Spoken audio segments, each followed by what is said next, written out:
anyone's listening.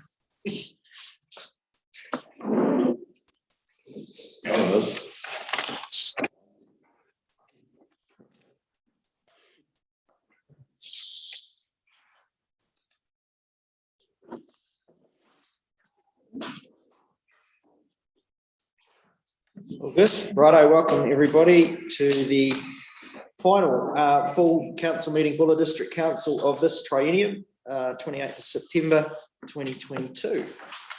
Great to have a pretty much a full turnout with the exception of one apology. So we will call for apologies now, and I have one, so I declare the meeting open at 3:01.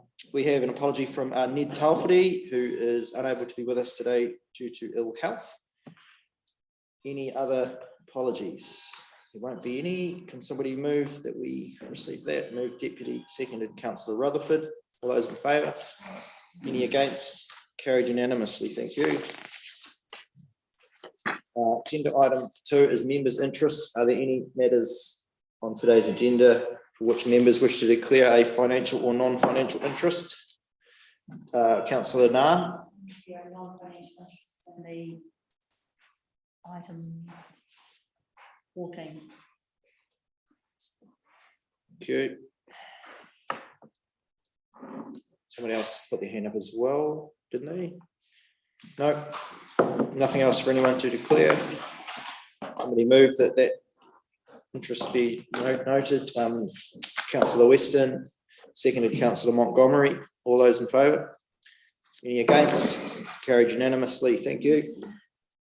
Agenda item 3, confirmation of minutes of council's meeting held 31 August 2022. Are there any items or matters of correction for those minutes, please? Noting I was an apology, so I'll look to Deputy Mayor Roach to move those if that's appropriate. I'll make them. I've read through being the chair of that meeting and satisfied the true record. So moved, Deputy, seconded Councillor Howard. Are there any other matters anyone wants to raise from those minutes? Oh, well done. All those in favour? Any against? That's carried. Thank you. The action point list. We have no outstanding actions. I'll move that be received. Seconded Councillor Bowden. All in favour? Any against? That's carried unanimously. Thank you. Agenda item 5 is the update on the financial impact of flooding events for the Buller District. It's a paper just received for information. It's a nice little summary of the external funding that's been sought and granted from various sources, and noting that there is a unavoidable cost to the district ratepayers that the next council will need to determine how that's funded in due course. I'll look to Rachel. Do you want to speak to this further, or who wrote this one? Rachel? Thank you. Thanks. Sean, you've given it a very nice introduction. So if you recall, to the Finance Risk and Audit Committee in March, we presented a paper that indicated the costs that were to be met by council from the flood events in July 2021 and February 2022 were likely to be around about that $2 million mark. We've done some further work, and that is where we have landed it. Now, we do note that those costs are still an estimate in relation to the Wakatahi roading works, because we are yet to precisely finalise what that number will look like, but the rest of the numbers have firmed up very much where we thought they would be around March. This is made up of the contributions that councils are expected to make in these kinds of circumstances where they have emergencies. We cannot get extraordinary external funding from the likes of central government for. As you see from the report, where external funding has been available, we have sought it and we've been very fortunate to receive a significant amount, totaling around $50 million to date, leaving that, as I say, around $2 million share, which will come to ratepayers. There are still a few things we're working through around the potential for example, cost savings, where some work may not have gone on because staff were involved in the EOC, or because we were in a responsible recovery phase. So that $2 million figure may come down a little bit in terms of what we actually have to resolve, but that is what we work through in relation to the end report and just finalising those figures. Happy to take any questions. Questions, councillors? Councillor Sampson. Just, I wasn't sure whether I heard quite right there, was that you're saying you're still trying to getting figures together and you haven't got all the figures together for the roading yet. Is that correct? Because I thought we'd put it in full roading already, so it's a bit of a...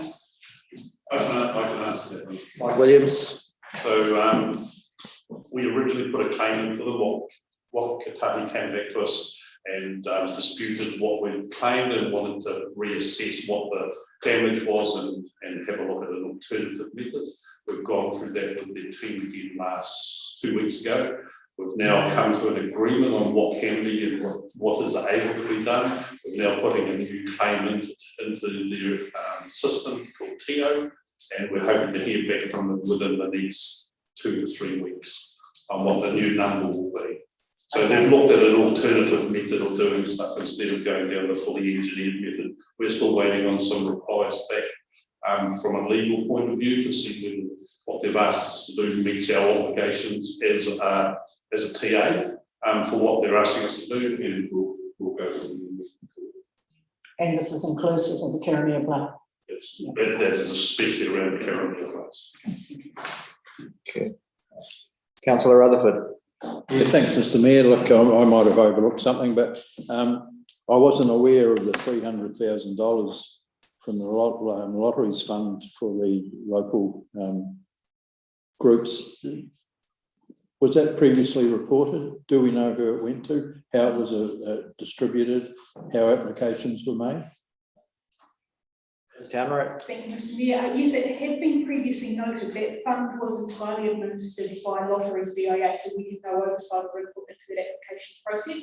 We understand they did work in contact directly with the applicants. I can't tell you here and now who the subject to that funding were. That was all run through the process. But it was certainly money earmarked and made available for community groups who meet a very specific criteria around, first of all, what the group or organisation did, and then secondly, how they were impacted directly by flooding.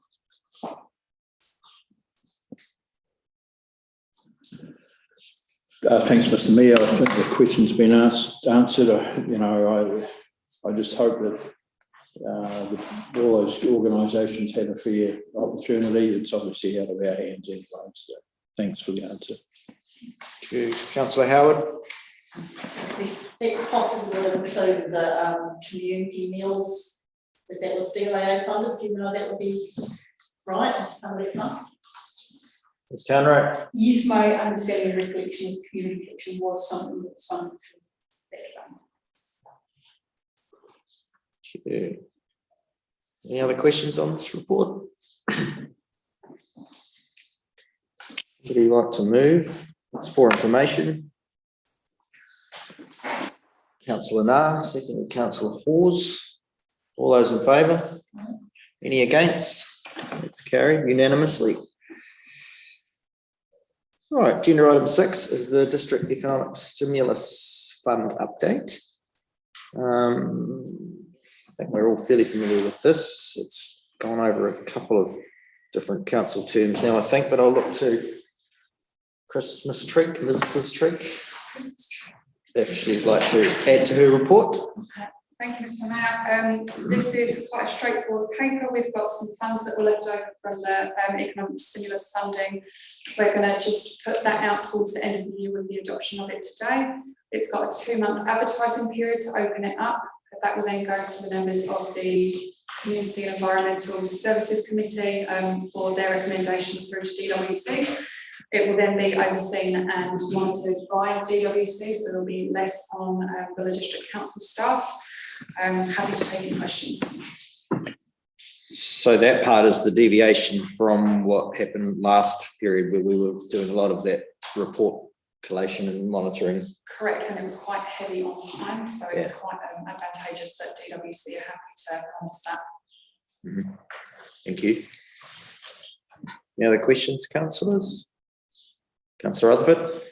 Thanks, Mr. Mayor. It's not a question. I am going to move the draft recommendation, but I'm doing so. I just want to remind council, or some of our councillors went at the table when this was first dealt with. I recall that Bulla District Council were the only council that fully expended their $1 million allocation as per the terms that it was originally offered under. It was used entirely to support local businesses with a particular slant on increasing employment opportunities within the district, and I think we can feel pretty proud the way we delivered that $1 million that came from DWC, and it's pleasing to note there's this little bit left over, and of course we all know that some of it was unallocated, but some of it was funds that were repaid that were because some of the initial applications were by way of loan. Really pleasing to see it's still there and still available, and I'm sure the incoming council will make some good decisions and it will go some way to supporting our local businesses. So I'll move the recommendations. Thank you, Councillor Rutherford. Anyone like to second it? Deputy, you seconding? Seconded Deputy Mayor Roach. Anyone else wish to speak to that paper? Questions? Okay, it's been moved Councillor Rutherford, seconded Deputy Mayor. All those in favour? Any against? It's carried unanimous. Thank you. Right, senior housing report. Again, this is largely for information. Mrs. Trigg, if you wish to quickly take us through this report. Thank you, Mr. Mayor. This is an information only report. It's just to tie up the work that has been completed over the last couple of years with the council members here and also the steering group. Thank you to all the members that have attended the meeting. This is outlining what some of the options may be moving forward for the next council to consider and adopt regarding looking at alternative operating models for our senior housing, noting that the wellbeing of our tenants and the affordability of the accommodation does remain paramount. Happy to take any questions. Thank you. Anyone who's been on that steering group might want to. Councillor Sampson. The annual plan before last, $50,000 was put aside to employ somebody to do some work into identifying the options. Was that ever spent? So we're, because I haven't seen any reports back on who we employed to do that work and what the recommendations were. Straight. Thank you, Councillor Sampson. Tony Joseph was engaged to work on that. He did attend some of the meetings and he will be continuing through work with him to look at the options moving forward. Thank you. Councillor Now. I just want to say that this started like my first year of when I was on council, and so it's been a long process to get to where we are, and I really hope that Chrissy and that you'll keep pushing forward to make sure that something does happen, because it does need to go into a trust or something so that we can get the benefits of outside money to make sure the units are all up to standard and run correctly for the community. So I really hope it keeps on going. Thank you. Councillor Hawes. Yeah, and I'd just like to expand on that. I think that how we've come to be looking at this is because the withdrawal central government partnership, that was a partnership between local government and central government, where they provided funding towards building senior housing, and council matched it.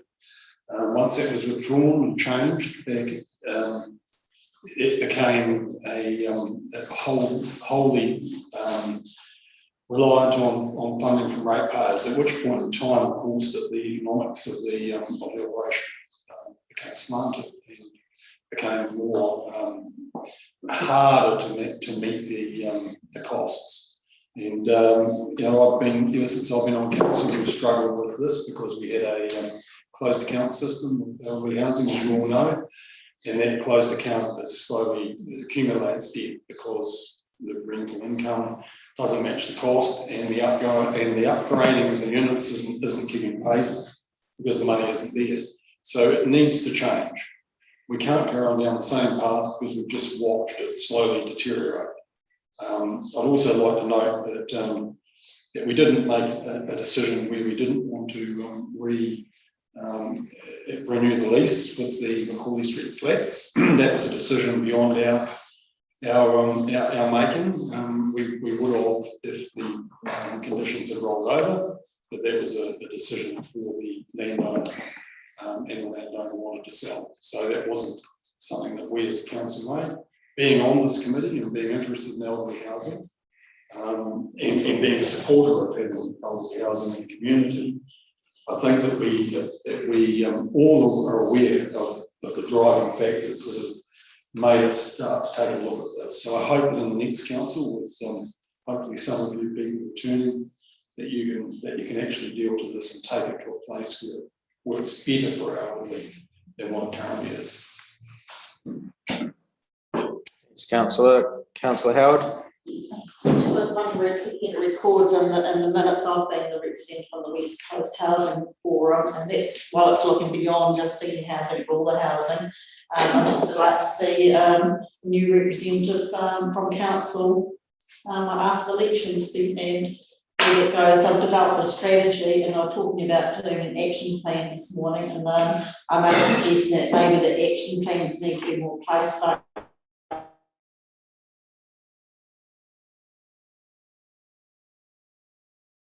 There's some strategies that are coast-wide, but some are very specific to places like particularly Westport or the party.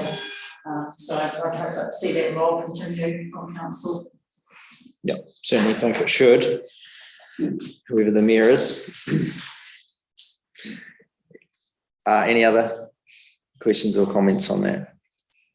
So I'll just wrap that one up by saying I think elderly housing is clearly a need in our community, and we shouldn't get too hung up on who owns it. It should be about service provision and ensuring that somebody is addressing that need, and if it can be done in a more efficient or more wholesome, higher quality service level through some other model, then so be it. This paper illustrates just some options for essentially a progress report on some of the options that are on the table for the next council to hopefully pursue. So clearly that's going to involve a whole lot of consultation with the community and other meetings and things into the next triennium. But very good. Thanks, Chrissy, for the paper and for the work so far on that one.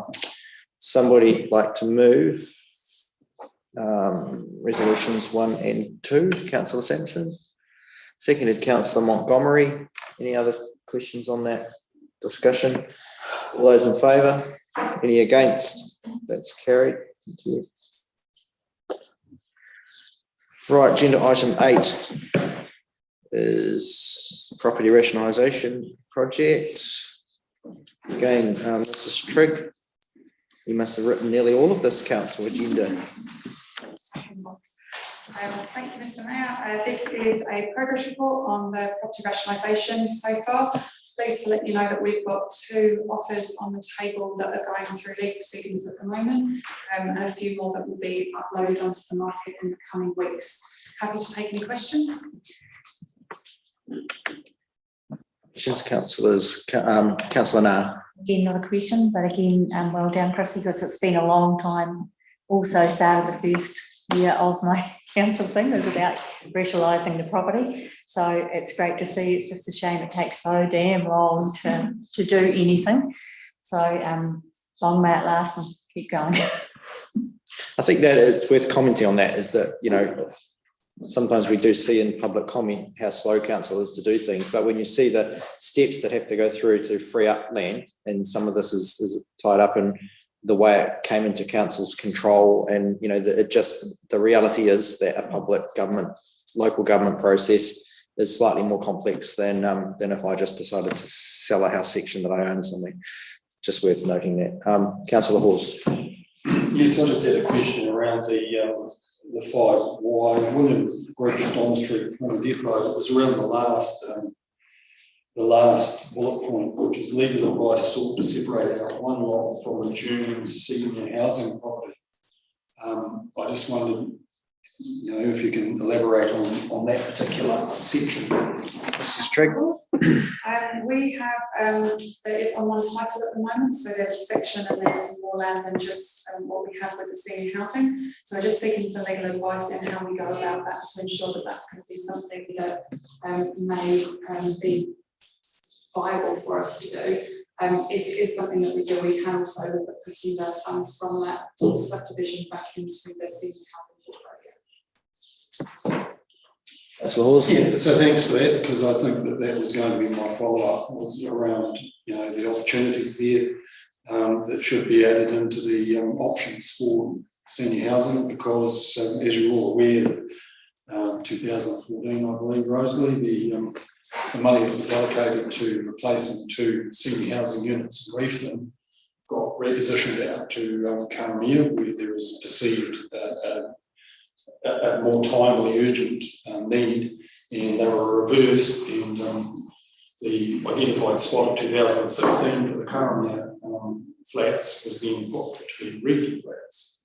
So as we understand now, we have 2 sets of flats that are being withdrawn from use in Reefton, no longer suitable for elderly housing. They are built in 1948 and they are well beyond living in. So I'd like to ask if we can then identify that this part of this property rationalisation be entered into the information available for the incoming council on elderly housing to help with their decision making.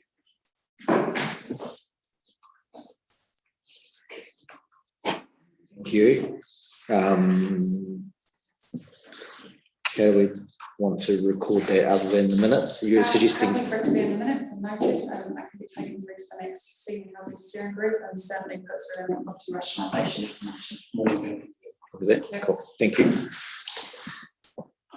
Right, any other questions on the property rationalisation project report update? Okay, so with that, I'll move that council receives that report for information. For a seconder, Councillor Weston. All those in favour? Any against? That's carried unanimously. Thank you. Right, agenda item 9 is the continuation of Westport Rating District Joint Committee. So again, this is largely a procedural matter for continuity of that committee. Rachel, do you want to add any notes to that? Thank you, Mr. Mayor. Just again, simply agreeing this is a procedural step to ensure that the fact of the joint committee continues as opposed to the membership in its entirety continues. It's considered appropriate that this committee do be enabled to continue after the election for 2 key reasons. One, that it does have representation from the community and external agencies, which quite a process was gone through to get those people on board with that committee reasonably recently. Also, just noting the subject matter of that committee and that there may be a need for them to be activated perhaps sooner than the normal processes following the election would allow. So the paper is just simply asking council to resolve that our committee, that the joint committee as a committee be able to continue once council has dissolved. So can I just get clarity then? So the council appointments to that committee, as in Councillor Rutherford, Howard and myself, would remain post-election or not? Because that seems beyond our jurisdiction. Correct, Mr. Mayor, you've asked an excellent question. When you read the terms of reference of that committee, it does refer to the mayor and to elected representatives of council. So they would not technically exist until reappointed once the new councillors are sworn in. So what this paper is asking to do is have the structure that is the committee remain. Yeah. If this resolution is not passed, the structure of the committee automatically dissolves. So the terms of reference, the community members, everything about the committee simply disappears. And it would have to be completely reformed when the new council came in. What this report is suggesting is that the structure remain and when the new council comes in, is simply the mayor and 2 elected representatives are appointed to the existing committee.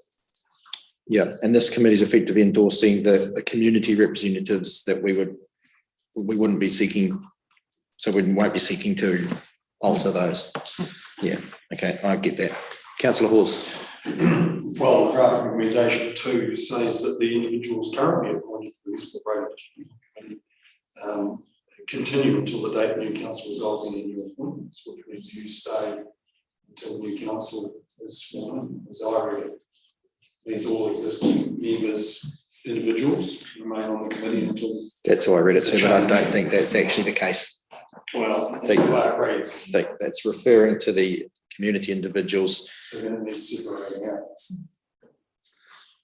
I don't know if we want to die in the ditch on this, but. We could add some additional wording into point 2 that says that the individuals other than elected members appointed to the Westport Radio Joint Committee continue.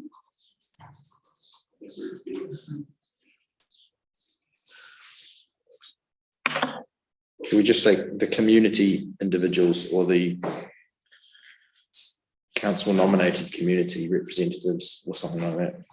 I mean, I get what you're saying about the structure of the committee and that it's filled by positions from the formal council elected side of it. But I think that wording is a bit confusing. Mr. Mayor, you could say that the community individuals and agencies currently appointed, because it's broader than community members. So with those addition of those two words, does that, sorry, Councillor Rutherford. Thanks, Mr. Mayor. All these questions have done is to make me even more confused. If there is a need for this committee to be called together on, let's just nominate a date, the 10th of October, if the respective council members are not part of that committee, does that mean that the community reps and the outside agencies are the ones that will make decisions? No, that'd be denied a quorum, I would think. Thanks. So for absolute clarity, this is a pure committee structure and there's no expectation that the current council representatives will be called upon to take any part in any meeting of that committee from the date of the election on.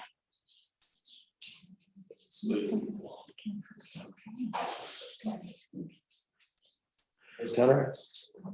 What Councillor Rutherford has just described is my understanding, and there is certainly no intention to call a meeting of the joint committee within that time period. Councillor Howard? Surely in that position when there's not new council appointed, and surely that's where the CEO and interim role would take the place of representatives. Should there be a special meeting held? Is that correct? Thank you, Councillor Howard. Yes, you are correct. But again, in the late paper, it's very clear about the authority that the CE would have and decision making. Certainly, we certainly wouldn't be looking to see the joint committee make any decisions in the absence of the newly elected councils. So I wouldn't be supportive of a decision making meeting. Councillor Rutherford? Yeah, thanks, Mr. Mayor. Look, it's not directly related to this paper, but it is related. I think this is a good time because I don't see another opportunity through the agenda tonight. Just a good time to potentially update this council on what's happening in terms of the business case before the government. That's if we know anything at all. Have we had any feedback on how that's progressing, when the likely time frame for announcement may be? I actually missed the first part of the question. I apologise. Surrounding the business case. Oh, for the it's I can answer that. Yeah. Thank you, Councillor Rutherford. It's currently working through the process. It's going through the relevant agencies. It's currently undertaken reviewing the technical information that's within that, and I think we were given an update that we would expect to hear something back end of October, early November. I've got no reason to think that time frame has changed. Thank you. Councillor Hawes. Yeah, I just want to say that it's important that we do have continuity of this committee. It really is, because I think that you know, we need to have all of those parties around that table to give them, you know, proper correct advice and getting the information out to all the parties. So I think it's really critical that this committee does continue and doesn't lose any of its you know, collateral, if you like, of people. So I think that I'll fully support it. Yeah, cool. So I'll just wrap this up just to make sure that in my absolute layman's terms, what we're doing here is we're endorsing the continuation of the structure that is the joint rating district joint committee. We're endorsing that we are not seeking to disperse the community and other agency stakeholder members that have been appointed through a process to that committee, and that at the first opportunity of the new council, they'll be the names will be filled in as to who the mayor and the two councillors will be. So that's what these two resolutions are giving effect to. Is that? That's correct. Okay, correct. So we're moving that way with the additional wording of resolution 2, that the community, individuals and agencies currently appointed to the Westport Rating District Joint Committee by Council continue until the date the new council resolves to make any new appointments. Happy with that, Councillor Hawes? And number 1 is as written, that the Rating District Joint Committee shall not be discharged on coming into office of the members of the council elected or appointed at or following the next triennial general election. So that's resolution 1 and 2. Moved, Hawes, seconded, Mr. Councillor Belgian. Everyone good with that? All in favour? Any against? That's carried unanimously. Thank you. Right, agenda item 10 is the CEO report. 10.2 is the refreshed. Apologies. Oh, yes. So you have a hard copy if you've not refreshed your diligent and not been able to. Madam Chief Executive. Thank you, Mr. Mayor, and councillors. Apology for the late change. I realised that I'd remiss to have put in the requirement for council to delegate responsibilities to the chief executive, as outlined in the Local Government Act with regards to the election period. So, and what I would like to note that in the recommendation, it is recommendation 1 and 2. 3 is actually not a number, it is just noting the clause, the fact that committees and subcommittees are discharged at the time of coming into office. So that's simply there as a note for information. Other than that, I would just like to draw the attention that Westport Buller hosted the National Transition Unit workshop. So the NTU unit, their chief executive came to Westport, and our colleagues from around the West Coast came, and I hosted us at the MBS Theatre. We received a presentation that gave a level of detail around what the transition would look like and some timeframes. I can't share that presentation with you today. The presentation will be remodelled by the NTU so that as part of orientation for incoming council, we'll be able to provide and present that information. What I can say is that it's a very comprehensive programme of work over the next 2 years. So it's going to be pretty full on, is the best way to describe it. And hence the, I have to say, the body of work that's required, the additional funding that's come in through the NTU to be able to support that. I think that will be also most kind of some additional funding, because that 369 that's come out as the provisional is ultimately not going to cover the full gamut of work that's going to need to be undertaken. It is pretty significant. Really just I'm going to say for the end of the triennium, really it's on behalf of council staff and myself, really want to extend my thanks to you. You know, it's been a really interesting 3 years, and challenging at times, but you know, I think that from a strategic, operational and leadership point of view, this council's in quite a different place to when I came 4 years ago. And I'll suggest it's something you should be proud of as councillors, and particularly those that are exiting. So thank you very much. It's been an absolute pleasure and privilege to work with you all. Thank you, Ms. Mason. I'll just quickly ask, and we'll go to you in a minute, Councillor Weston. The NTU, so, I mean, I've had a couple of emails questioning the progress of the NTU pending that the legislation to enact some of this hasn't actually passed yet. Any comment or update on how the NTU is progressing? Are they what's their writing instructions from Central? In terms of the final section goes to Parliament in December of this year, and the NTU have been charged with having the water entities established and ready to run from 1 July 2024. And having seen the work programme, it is a significant body of work, and they have been charged with getting that programme underway. So recognising that the final piece of legislation goes to Parliament in December. So all councils are being asked to participate.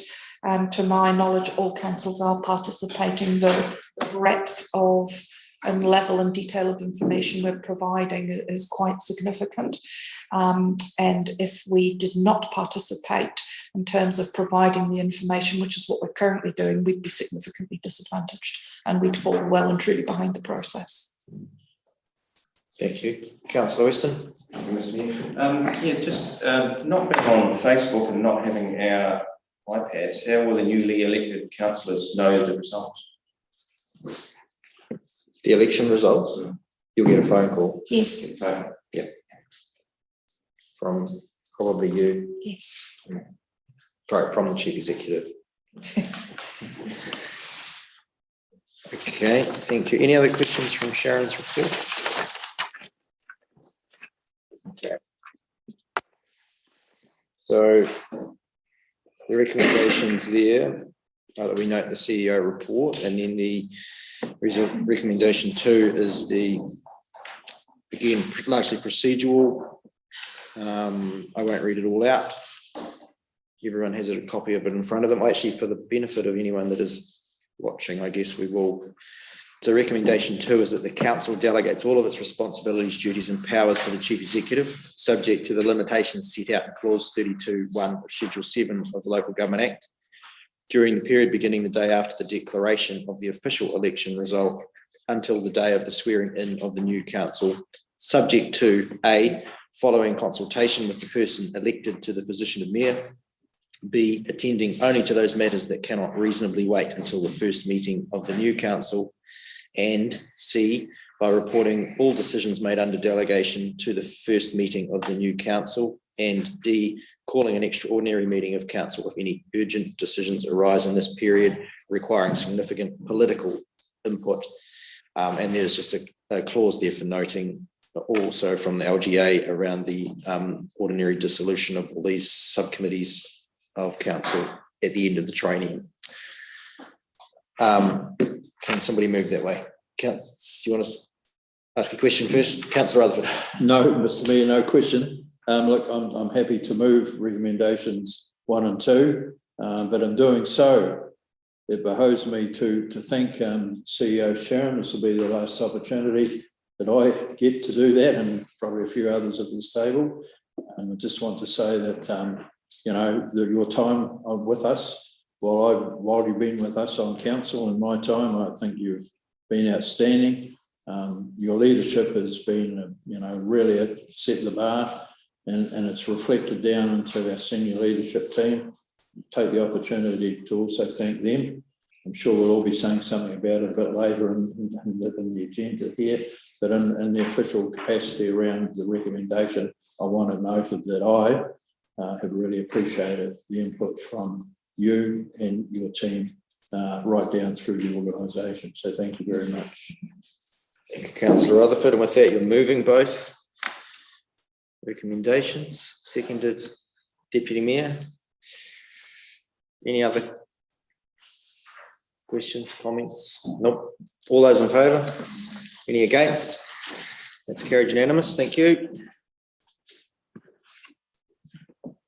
And you always wait for every month for 3 years, the Mayor's report. So I suppose this is my opportunity really to acknowledge the working relationship that I have enjoyed with all of you, and we're not sure yet until the 8th of October whether or not some of us continued to forge ahead with what we've progressed to date, but just acknowledge the support we've had from you all around the table and how we've all worked together. I think we've all had the opportunity to have differences of opinion and bring expertise to the table, and certainly move issues around in relation to that. I think we should all cut ourselves a little bit of slack that this past 3 years has been no mean feat. It has not been, by anyone's measure, a normal 3 years for a Buller District Council. The challenges that we've navigated our way through have been extraordinary and continue to be. I think for the next 3 years, as we navigate our way through the delivery of a lot of the, particularly the flood recovery funding. I'd like to also acknowledge, although he's not here and he's also not on Zoom, unfortunately, is the iwi representative, Ned Tawhiri. I think he's made a valuable contribution around the table. I know he is, dealing with some health issues and things at the moment, which is making his participation, extremely difficult for him. But it's certainly been a valuable 3 years for him, and just the insight he's brought of iwi to the table, and that's right through the organisation as well. I know Ned's worked closely with Mike Duff and team on some of the infrastructure projects, and he does a lot of work in the community with other community groups that are embarking on projects and providing that iwi input into how we move forward in terms of relationship. So yes, certainly for those not seeking re-election, absolutely wish you all the very, very best in what comes next for you, and we'll see how we all come out on the 8th of October. Mayor's Task Force for Jobs, really good that is back up and running, that contract signed, and Julie Moore has continued. She was the coordinator last year. She's continuing again this year under the REAP banner, and so really good connections there with the youth space from the REAP youth workers. So that should be another successful year for that. And tomorrow I have a graduation, Mayor's Task Force for Jobs graduation event, which we've started doing each year to present certificates for the local people that have been studying trades qualifications and things, to provide them with some recognition of the efforts and contribution they're making, both to themselves in their professional development by getting their trade qualifications, and obviously to the community, particularly at the moment with the need for trades right across the board. The NEMA exercise in Wellington, that was really, really good and really well received by the NEMA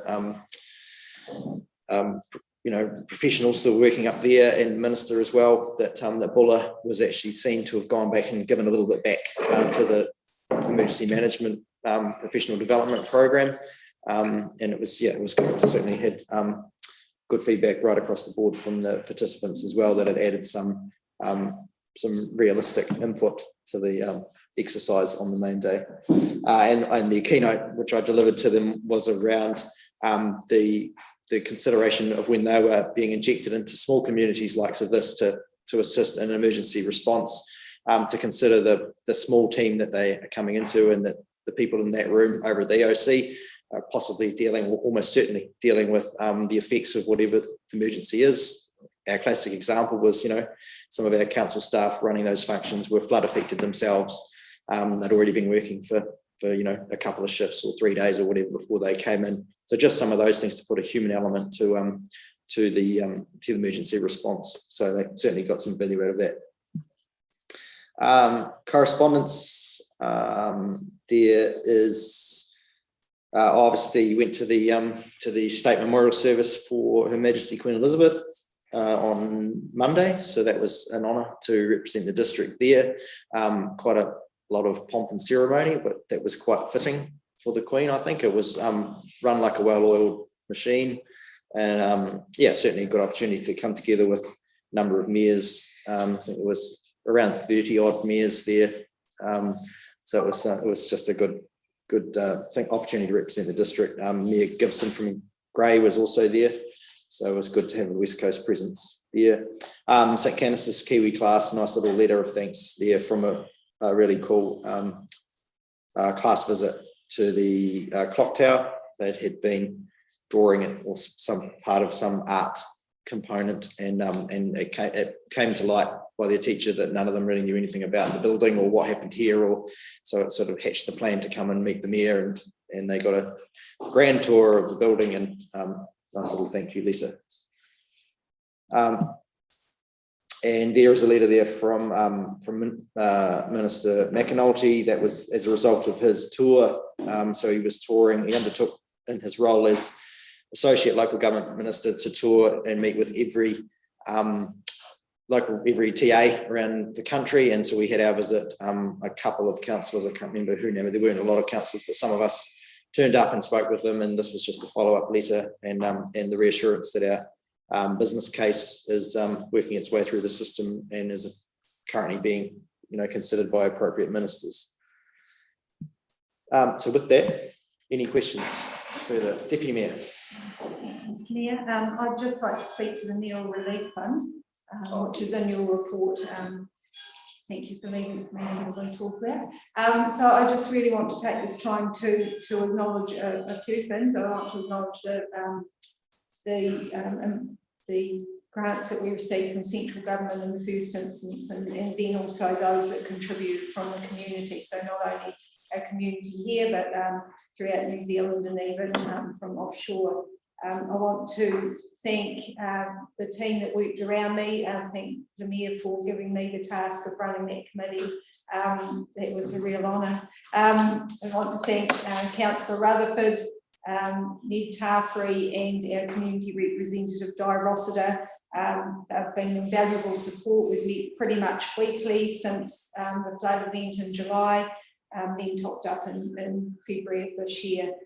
We'll probably have our last meeting next Tuesday, which will give out some final distributions, and then after that we'll be handing it over to the Mayor and whoever that is will run that in their capacity. I have a view of who that will be, but it's not there. So yeah, it's been a real honour. It's been certainly read a lot of applications over that time, over 700 really. So it's been quite heart-wrenching to read all the stories, especially in the early days. But I think it has made a difference to people, and those final acknowledgements to the team down at the hub, to the navigators that have fed into that process, and for the resilience and bravery of all those people that were affected by the flooding. So I wish them all well. Thank you. Thank you, Deputy. Sorry, the hands up. Councillor Howard. It's just a correctional one on page 79, the Honourable Kieran McNulty, that's been put down as outgoing correspondence, and I assume that should be under incoming correspondence. Oh, in the table. Just on the table. Oh.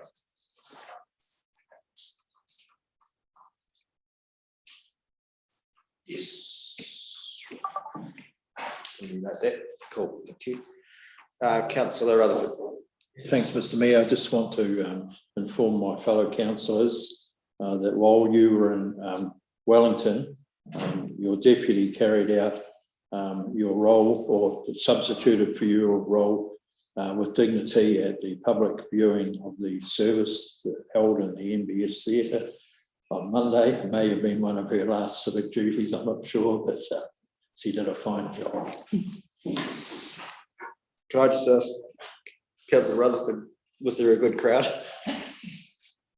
There were a number of people there, Mr. Mayor. Thank you. Councillor Sept, sorry. You seem to go over the regional transport committee and make a comment, but I just wonder where the bullet actually falls into that whole system, because it was attachments there that added up to what 63 pages that I flicked through, and the Buller was hardly mentioned. I think the Buller Bridge was mentioned once, and hope we didn't get another flood. But as far as the roading goes, and I see it's Regional Transport Committee, and do you have any comments on just where we sit in that whole system, please? Yep, certainly. So the Regional Transport Committee gives effect to the regional development of the regional transport plan, and the basically sets the framework. I might look to maybe Mike might be able to articulate this better, but it sets the framework in the investment plan, much like our long-term plan for council. So it's like the long-term plan for the roading network.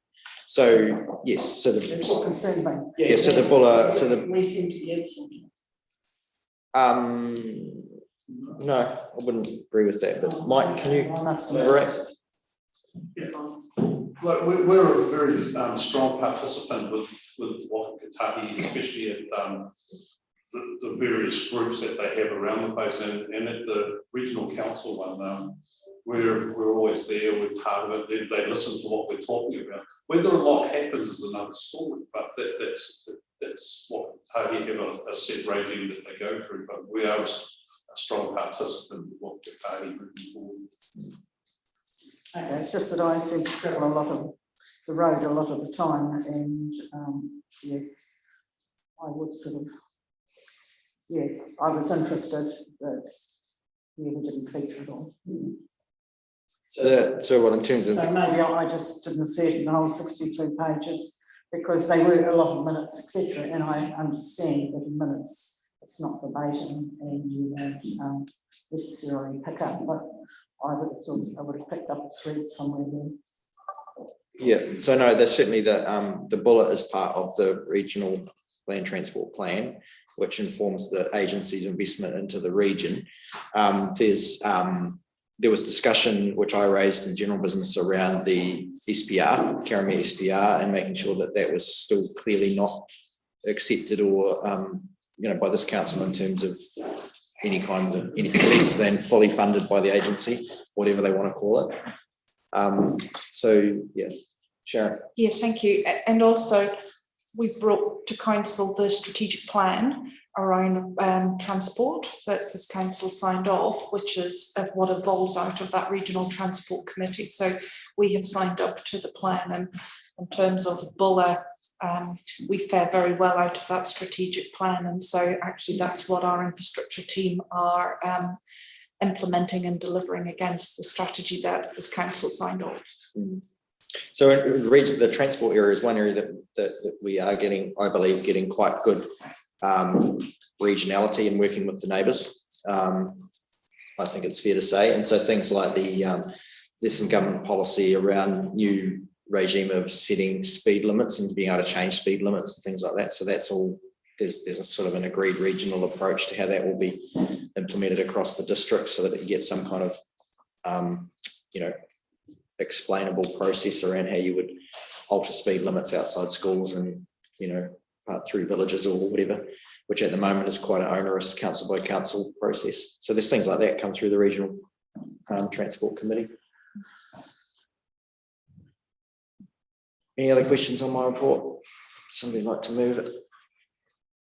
Councillor Howard, seconded Councillor Hawes. All those in favour? Any against? Carried unanimous. Thank you. Oops. Right. Glasses on, glasses off. Valedictory speeches. Cheers, report. So, okay. You're right, it says committee chair, but we also offer outgoing councillors an opportunity to say some farewell words as well, which is why it's titled both. Well, it's not. Valedictory speeches. Committee chairs and. Sorry.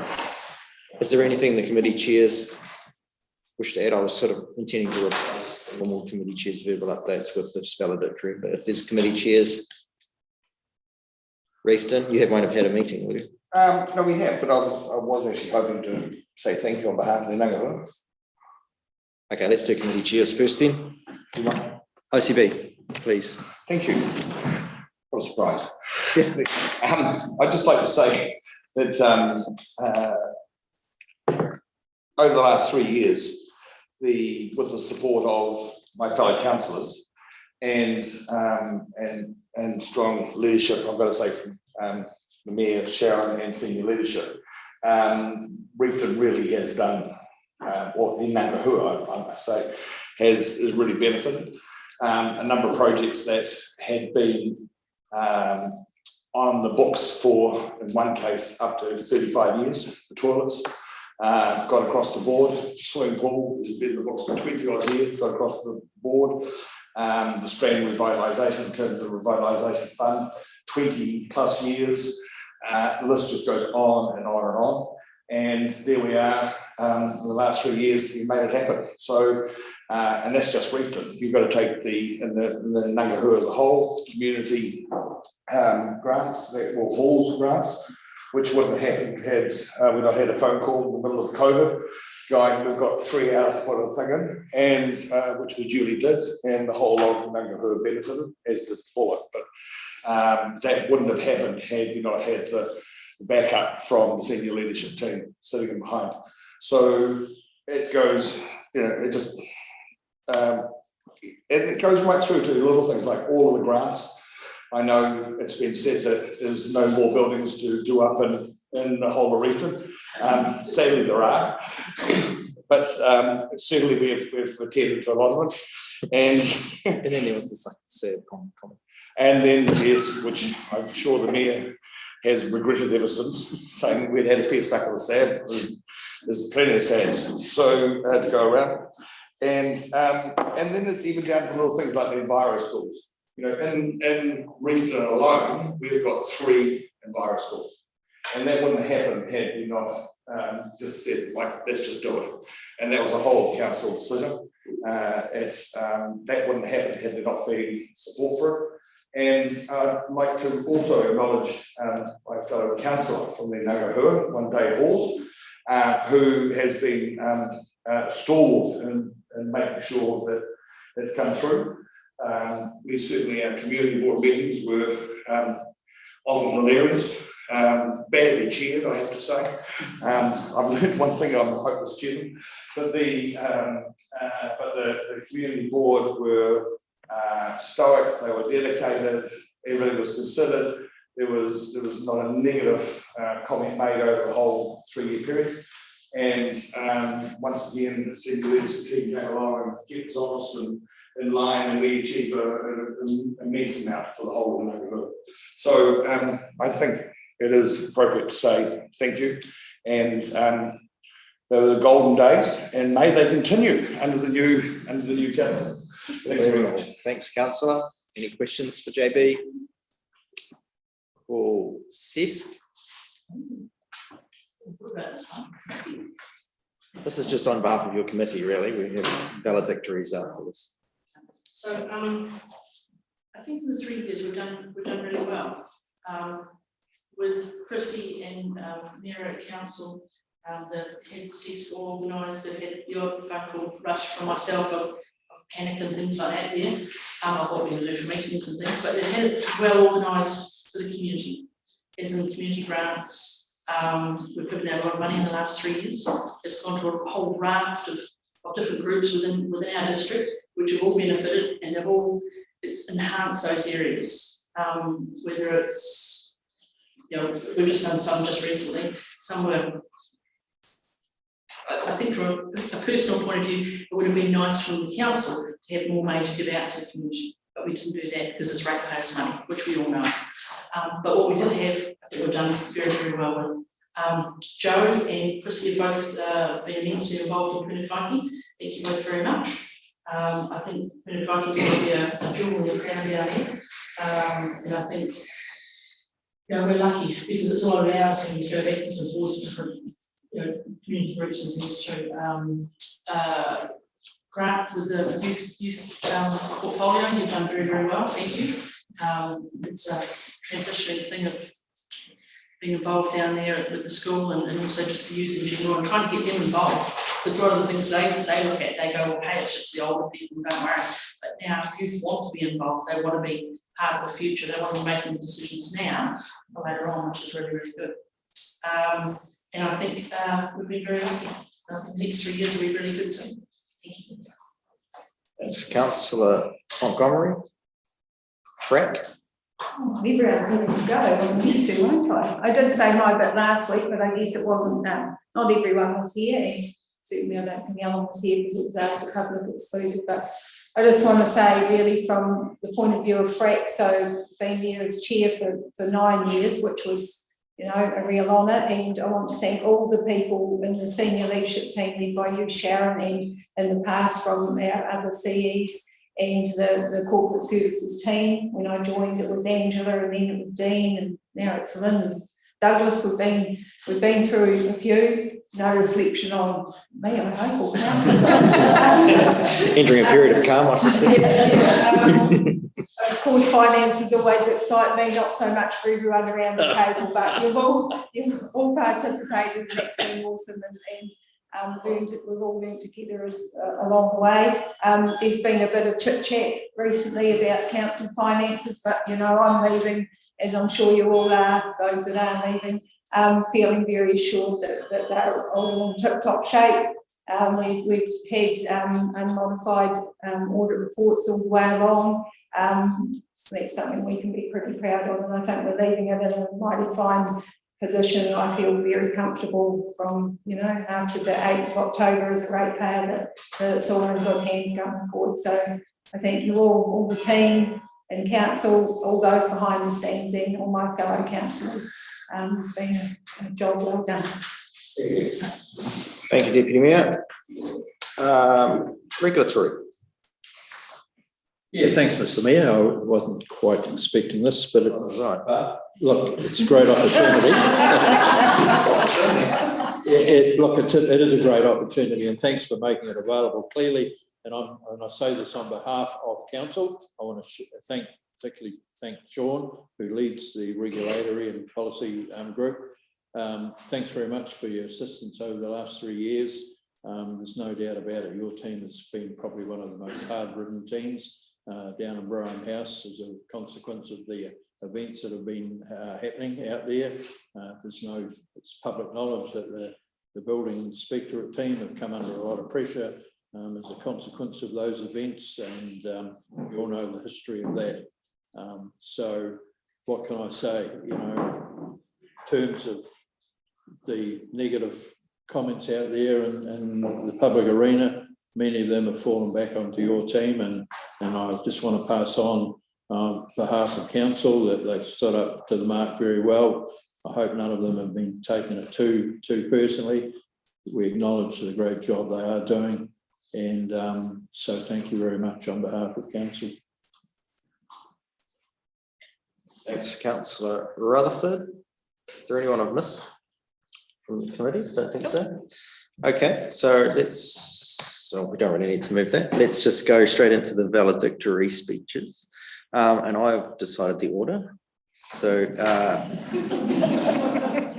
Councillor Hawes, you are first, followed by Montgomery.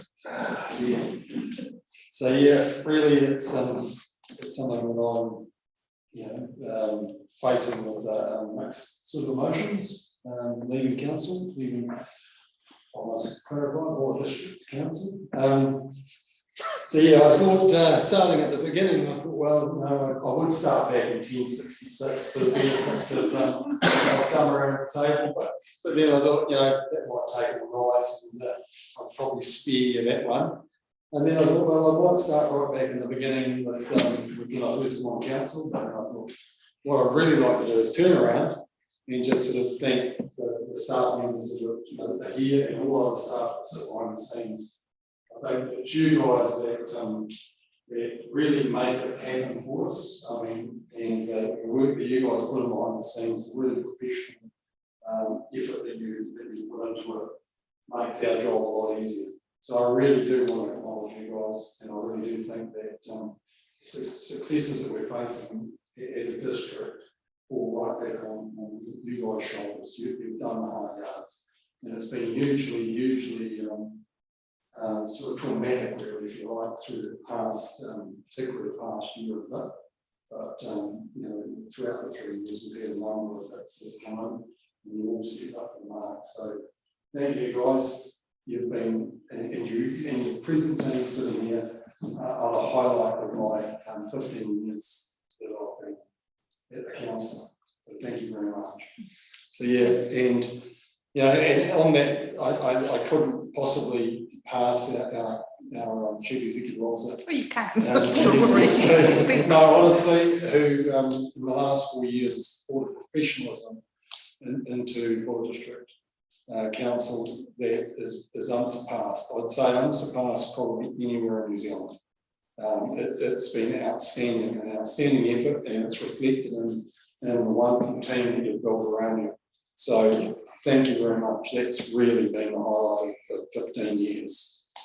Back in the beginning, when I first turned up here, and I sat down at this particular table, it was a wooden one back then. When I sat down here, I had a number of people around. You may remember there would be one there. When I sat down here, that I was expected to adhere to a dress code. And so my first meeting here was a shocking horror, because, as you know, I'm blue collar. My whole life's been blue collar. I don't believe in dressing up quite so sartorially as some might. And they set out to impose a dress code on me where I had to wear a collar and tie, basically a suit. And the phrase that recalls my comment at the time, and I'll reiterate it now, I referred to the female members around the table and said, well, who among you was wearing a dress? And if I would like to repeat the same comment today, everybody's wearing trousers, which 30 years, apart from one, 30 years ago would have been totally upset by a situation like this. So times change. And I think that's what I wanted to point out here, that we have changed through time, and we've changed for the better. You know, we've become more accepting of everybody in society, and I think it's important that people are allowed to be themselves. So I think it's really important that whoever gets welcomed into this chamber in the next term comes in as themselves, and not expecting to be something that they're not, because they're bringing something individual and special to the table, and they're bringing that diversity. So diversity is really, really helpful in coming up with decisions that are going to be not only acceptable in the community, but robust into the future. So that's the kind of thing that I want to illustrate by actually bringing that one up. But, yeah. So just a couple other things. Back at that beginning time, it was a really big learning curve to come in and sit at the table. And it will be for a number of people in the next term, because it's such a big change out of the council. So I think that learning for me was sitting down here. I came in on the back of a reaction from the wider Port district around the building of the Solid Energy Centre, and the impulse that was going to have financially on outlying communities to help support that. And it was quite a backlash against it. I mean, literally it was a controversial undertaking. And the person that I came in to sit down at this table, who was sitting at the head of the table, Pat McManus, I have to acknowledge as probably one of the most gentlest people that I've ever worked with. He made it easy for us all to adapt and move into that role. Pat is a true gentleman. One of the few true gentlemen that I've struck throughout my life, literally. They're few and far between, and by that I mean he was a gentleman, or is a gentleman. So, you know, Pat was facing a challenge that had been left for him, because that wasn't really his driving thing that had been brought in by Martin Sawyer's previous mayor. But he just linked into the harnesses, and he just kept pulling. it wouldn't have happened, things wouldn't have happened without Pat. It's just literally just once it had to happen, it moved on inexorably. He had to lean in and do it, you know, to make it happen. He did without any sort of ego or any thing moving out. He didn't need to get in from. He got the satisfaction that he was getting it done. And so then a bunch of people who probably sit around this table went down and had an evening at the St James Theatre and tried to demolish it. I don't know which of you attended the ABBA concert there and danced around and shook it to bits, but things like that started to happen right throughout that term. So we were facing then with St James Theatre going, the need for a public facility to be here, and that's leading now to the NBS Theatre. We were faced with the shocking state of Clocktower buildings, which had become unsafe, basically.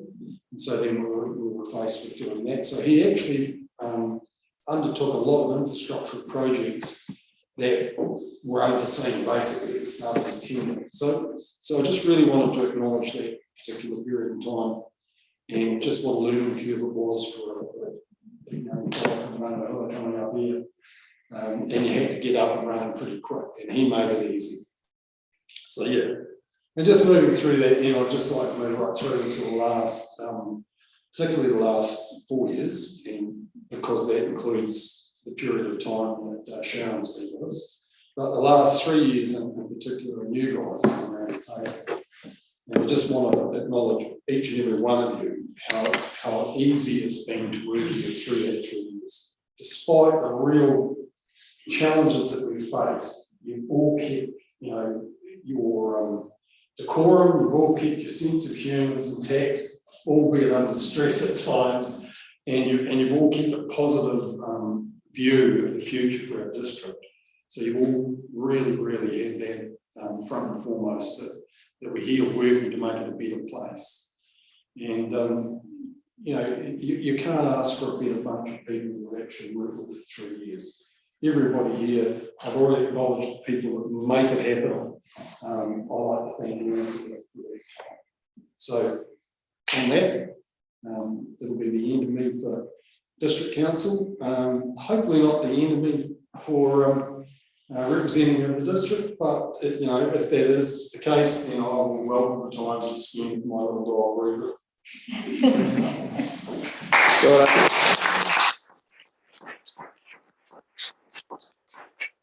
Just dawned on me, I omitted to install a time limit. I just have a question before we move on.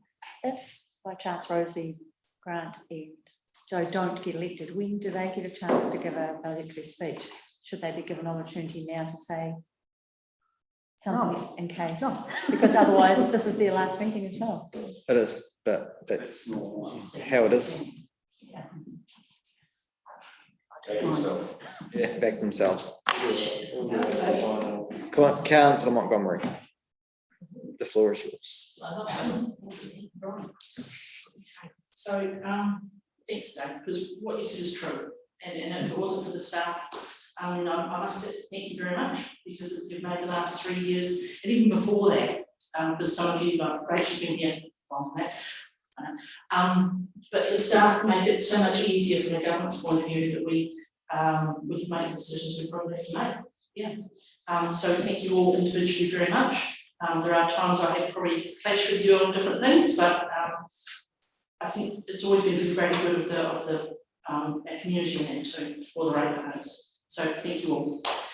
To the councillors, thank you very much. It's been a really good 3 years.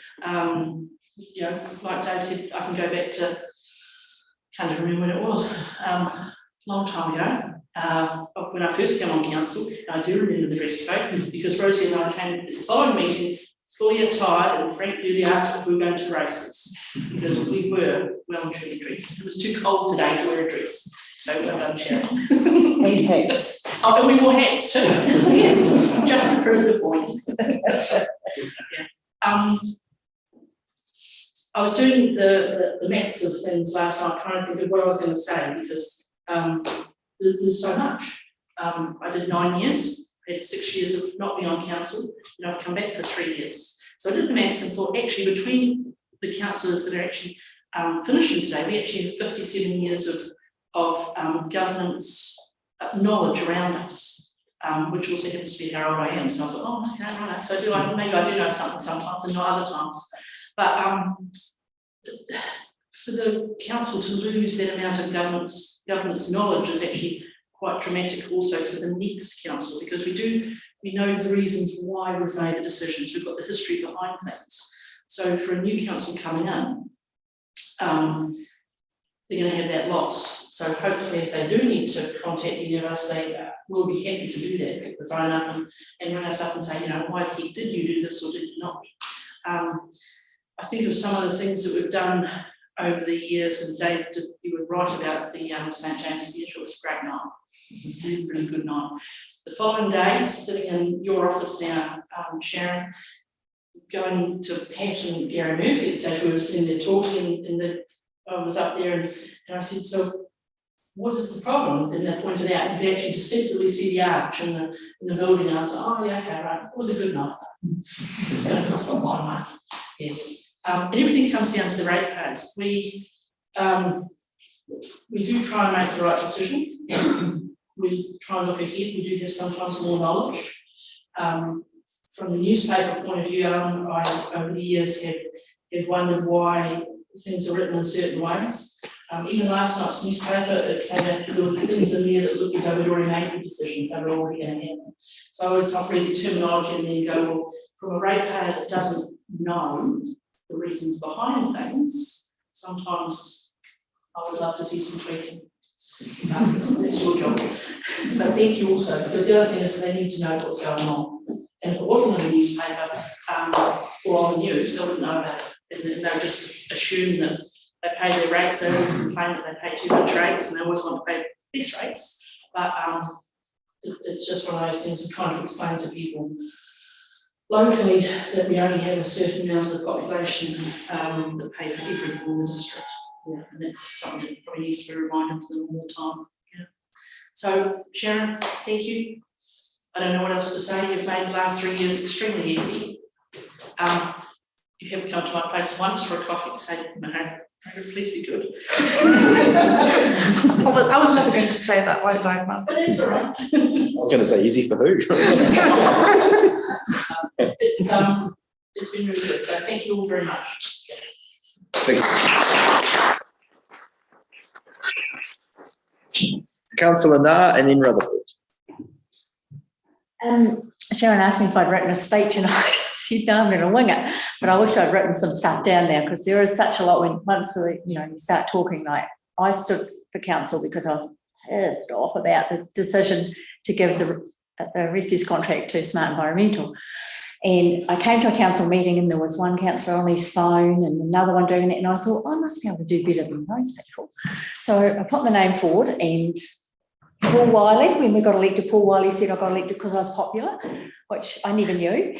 So it was quite cool that I found out I was popular. But anyway, it's been a great 9 years and I've really enjoyed it. Like, I've made a lot of friends. I've grown as a person myself. I've learned a little bit to keep my mouth shut when I need to. And a bit not. No. And, like, we have been a lot in our 9 years. We've had 2 CEOs, and then we've found Sharon, who's a gem. We've got a fantastic staff who've always, I've always think the staff have worked really hard and quite often take a lot of criticism that is totally unfounded and unnecessary. And some of the words spoken to them is just beyond the pale. But keep going, because, we are better than those things. But also too, going forward, it's quite hard, there's a lot of coming up. I'm hopeful that we're going to get a good council that can work hard and keep the good work that we've done going. That's all I have to say.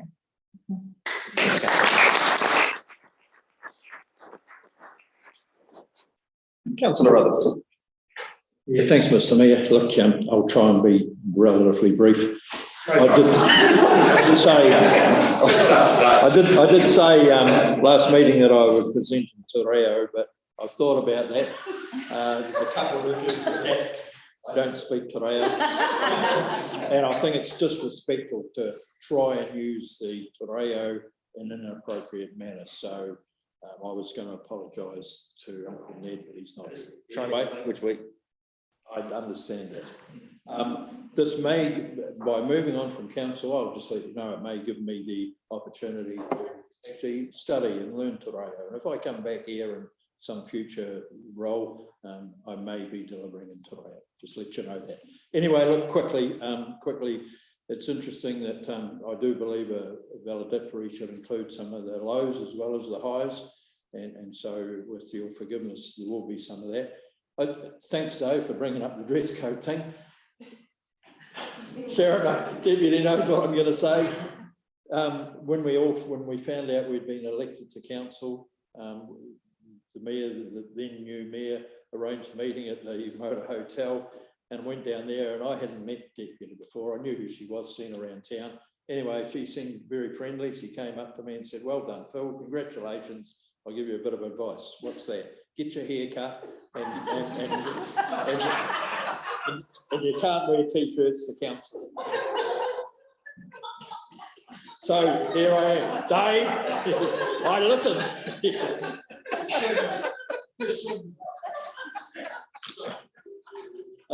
But look, just going back, that was exciting times for us, and obviously there's two others, and Dave, you were still on council for Nagahura at the time.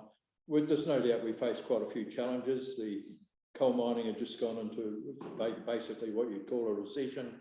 Wholesome was on notice that they were going to close, so it was pretty difficult times for the local community, and we spent a lot of our effort in trying to find ways of, lifting the economy of the town, looking for opportunities. And I guess that what is going to lead to what I'm going to say about one of the more disappointing moments on council, and that was when the council decided to pass a vote of no confidence in their mayor. First time, and my only time I believe it's happened in the history of the Buller Council. I understand the angst that my fellow councillors had about lack of information at the time. However, I just want to say that as I leave here, that my absolute recollection of the whole thing leading up to that event was that it was done in the best interests of the district. The mayor at the time was looking for opportunities for revitalising the economy of the district, so he didn't go about it in the right way. We know that, that's now history. But I guess the fact that motion was passed is probably one of the slightly more disappointing times for me on council. Other disappointments, clearly we couldn't get the three waters over the line. We committed to having all our community water supplies up to speed, and just a raft of events and introduction of new requirements from central government meant that we haven't to this day managed to pull that one off. So hope that changes moving forward. Clearly the rate thing, I think there's not a council at this table that doesn't slightly regret the fact that we couldn't get it over the line, but we did a lot of good work. The team did a lot of good work with us on that, and I think that good work won't be lost when the new council comes in. Highs, obviously, just being part of this team, and again, everyone's referenced the fact that we've been well led. I was definitely one of those ones. As a new councillor, I thought, what goes on in Brown House? Must get to the bottom of that, find out what they're all doing down there, or not doing, as the case may be, whatever. And I can honestly say that in the 9 years I've been on council, my involvement on various committees, working with the team down there, man, I've got respect for you guys. I don't know how you can walk down the main street at Westport when you work for council. You're well put upon down there. I've got nothing but respect for you all, and I think you should all hold your head up very high when you do walk around the town of Westport. You work hard on behalf of our community. Look, the comedic stuff that goes on, that's great, and I do recall one or two. There is one I'm going to mention, and it goes back to a rate review. I was sitting here, we were listening to submissions from people. Councillor Sampson was submitted, wasn't councillor at the time, and pretty vehement about her submission. And when I asked Councillor Sampson, because he said we should have employed an expert as we were going through the process, and I asked Councillor Sampson what was an expert. She indicated to me that if I didn't know what an expert was, what the hell was I doing on bloody council? I was obviously, it wasn't only a few months later, she found she was sitting beside me at the council table. I didn't hold it against. So anyway, look, so in closing, Mr. Mayor, thank you very much. I think one of the other things that's been really, not surprising, but really interesting for me is the way that you have developed as a mayor. You won't recall, but one of your very first civic duties was addressing a meeting out of Karamea, out at the RSA out there, and I tagged along with you. You gave a speech, and I thought to myself, this is going to be interesting 3 years. Anyway, I've got to say you've turned into a very articulate and speaker on behalf of our community. You've really developed into your role, and I wish you all the best in the upcoming elections, as I do to all those others seeking re-election to council. It'd be nice to think that you get back in and add to some consistency moving forward. You know, Margaret's referred to, you know, we don't want to lose all that governance experience. So once again, thank you very much. I know we'll all stay friends. We won't moving forward. And I'm really looking forward to tonight. Thank you.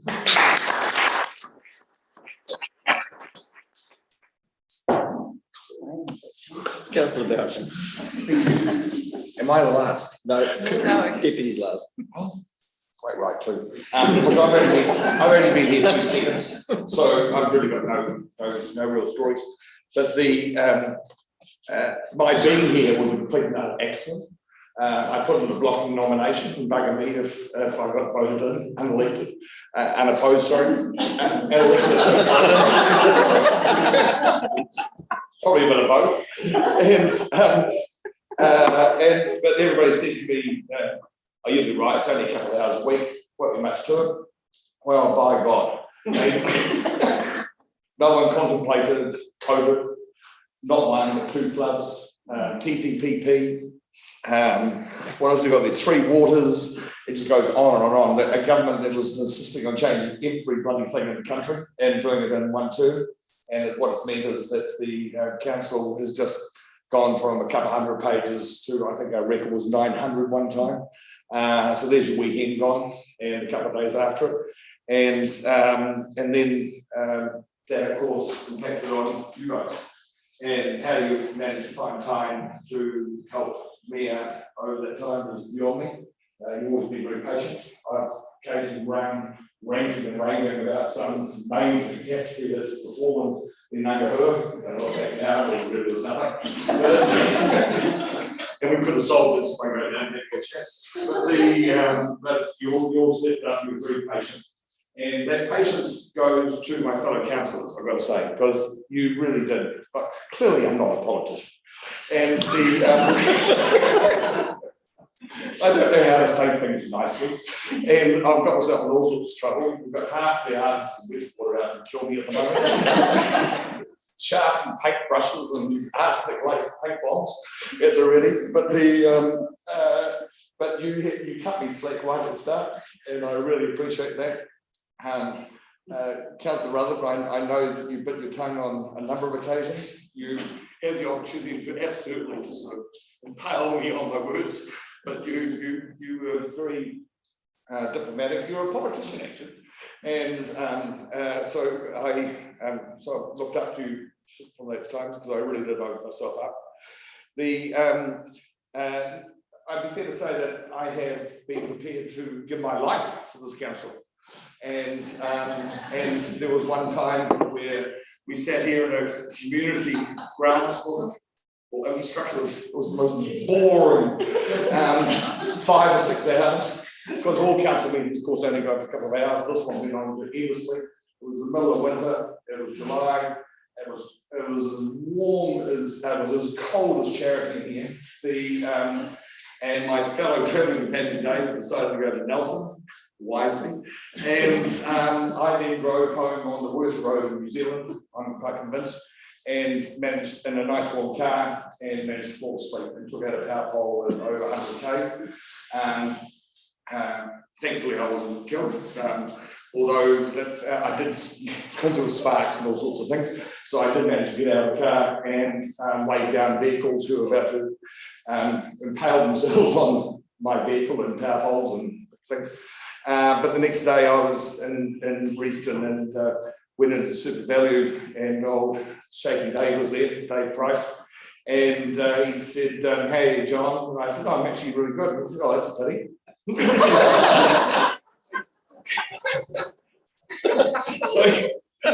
So you know you're a local government for a while when not everyone is showing all that sort of concern. And given the other things we've been talking a bit about lately has been healthcare in the Buller. Be fair to say it's virtually non-existent, and thankfully I did manage to have a heart attack, and in Nelson, virtually on the steps of the hospital, so that was good timing. So when it came, that was in January last year, July power pole, come January 21 of this year, 1 year, everything comes in threes. I was nervously pacing around the house, going, what the hell would have happened today? And then thankfully my facto sister-in-law came across and said, "Oh, I've had to put Rocky down." I said, "Yes!" So the cat took the bullet. So, I would like to say special thanks to Dave, who has entertained me, frustrated me, spoken absolute gibberish, and more of a lot of very sound historical sense, because we have to drive here. Obviously, we fly, but we'd probably be preferable. But we've driven here and we've driven home, and it's been a great chance for me as a newbie to get some background and some advice, and also for me to tell David's talking about a bullshit. So between the two of us, it's been good, and I think it's been particularly good for the Ngangahura, and we've been a united front, and maybe you picked up on that around the table, but it's been quite special, I've got to say. And I would hate to think what it would have been like. Rosalie, how do you do it? Driving down here all by yourself, no one to talk to, no counsel, no nothing. Giving the counsel. So I'll take the hat off to you for doing that as well, because it is quite a commitment. But it's the second worst road. Second. Second got the worst. God, that driving back to Reefton is not good. Anyway, that's transit, and we won't talk about them because why ruin a good day? So, Mr. Mayor, I've got to say thank you. You've been on the phone every time I've rang. You've been there or returned a call, and that's been really appreciated. I appreciate at times I've probably been a little dramatic,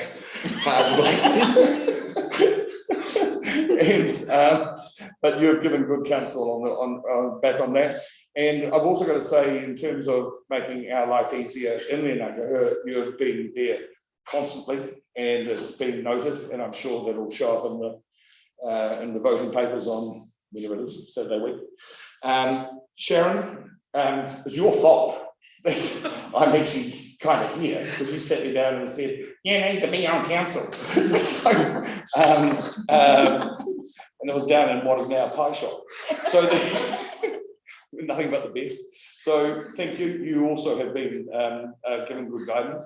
And once again, and I've got to say, friends, and that applies to all of you as well. And I haven't always been that generous or easy, but that's kind of what you got to do, I think, because we are there for the right house, and that's our job. And I hope I haven't upset anyone too much, apart from the artists and these sharp paintbrushes. On that note, thank you very much. Appreciate it.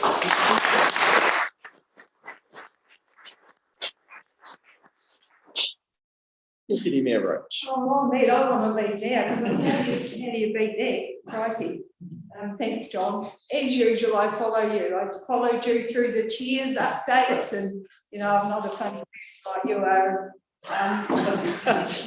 There's old words. Just about funny. And I've sort of course, I've written my speech, haven't I? Look, you've all lived and you've done a fabulous job, but I couldn't help myself. And I've read it and timed it, so I hope you haven't got a time limit, but here I go. So it's hard to know exactly where to begin, as most everyone said, to sum up what life has been like in local body politics. But I'm going to do so by diving back the clock, and this is something that I've learned from Councillor Hawes over the years, and we've heard it over and again. So sometimes we have to look back in order to understand how we got to where we are. So here I go, and I'm not going quite back to 1066 for you, Dave, but I'm going back to 1861, when my road forebears arrived from County Cork and Island, and they were among the first early pioneer settlers in the town. I've got the first. That's we all right.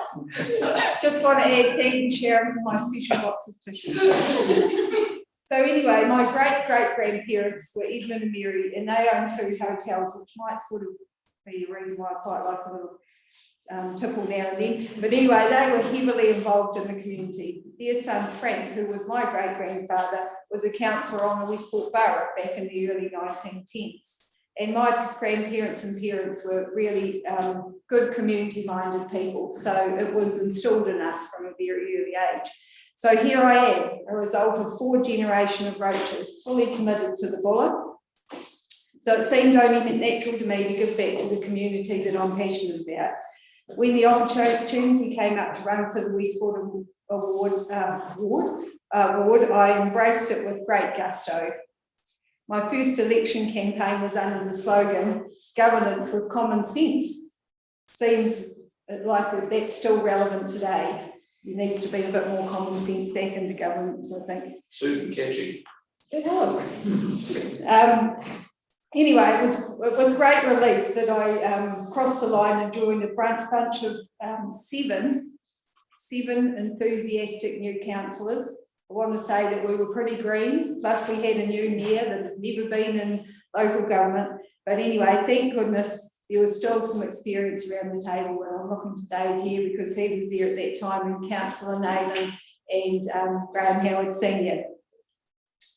I vividly remember being in the first role for about a month when Mayor Gary was told by a person who I'm not going to name, but there was some of you around this table who know who it was, when he said, "You better find a way to get that councillor Roach under control. She's got a bit much to say for herself." Anyway, to which Gary responded along the lines, "Well, there's going to be no chance of that." And so began my time on local government. I'd like to think that I've had my say ever since. And what a roller coaster ride it's been. Bulla has been through highs and lows during the past decade, as it has for the past 150 years of its existence. And through it all, we've prevailed due to our incredible resilience, which is brought about by the extraordinary people in our communities.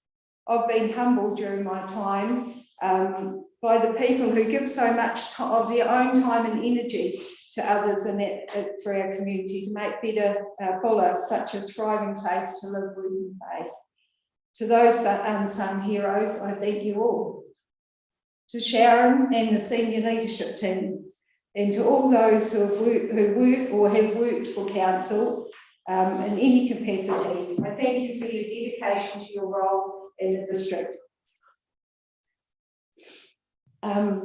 I'm sure there's been many times when you've listened to us debate around the table and you've thought, what the heck are these clowns up to? But anyway, no matter what, you've actioned our decisions around the table and you've done us proud. Thank you. To my fellow councillors and to Ned, who's not here today, and I wish him well, thank you for your dedication and shared passion for the Bulla. We've had some great debates which have been carried out with respect and sometimes humour and for never playing the person.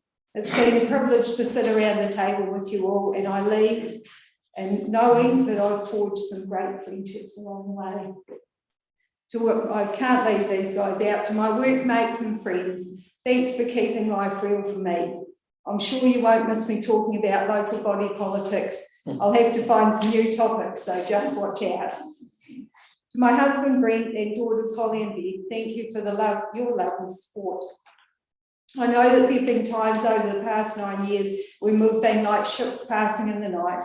As I've prepared for meetings or gone to this or that or been rushing out the door, just remember over that time you've been saved from my attention to detail. Although I've focused on council meetings, you'll be seeing much more of me now. I hope we can all cope with that. I know you've been wondering, especially when Holly said to me the other day she's designing my new business cards, Shaz's micromanagement services. But we'll be right, we'll find out. And finally to you, Jamie. It's been an honour to have been your wing lady for the past 3 years. To watch you grow into an exceptional leader and to be there to support you along the way. We've been through the best of times and the worst of times. We've laughed and we've cried, and to be fair, I did most of the crying. But I think we've made one heck of a team. If there was ever a reason to stay on, it would have been here to support you through the next 3 years. I have no doubt that you'll be there. But it's important to know when it's time to step aside. So for me and my family, the time is right. I'll now reflect on the past 9 years and look forward to taking on some new challenges, whatever they may be. To you all here today, each and every one of you, and to our wonderful district and people, it's been an honour and a privilege to represent you all. Thank you. Well done.